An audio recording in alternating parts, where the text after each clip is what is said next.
On the 18th of April, in Vasco, Goa, there was a public gathering.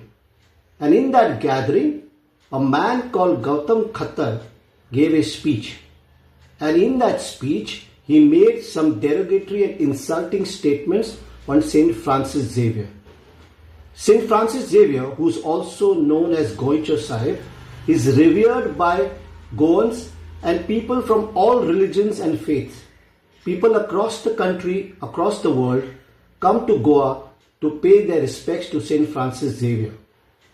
This man Gautam Khattar made such derogatory statements that I do not even want to repeat them here. But the questions are, there was, as we are told, a BJP minister, Movin Gudino, present there on this occasion. Why did he not stop this speech? Movin Gudino claims that he also reveres Saint Francis Xavier. Then why did he not stop this speech? Why did he not question the organizers?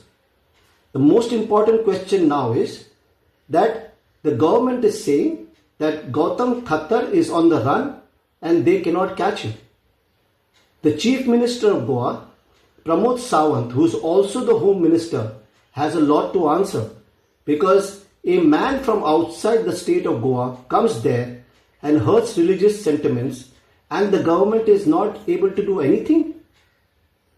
So now another question arises is the Bharatiya Janata Party government in Goa supporting the statements made by Gautam Khattar? Because people of Goa are very hurt. People who worship Saint Francis Xavier are very hurt and they need justice. The government of Goa should take immediate action and make sure that this man, Gautam Khattar, is arrested immediately.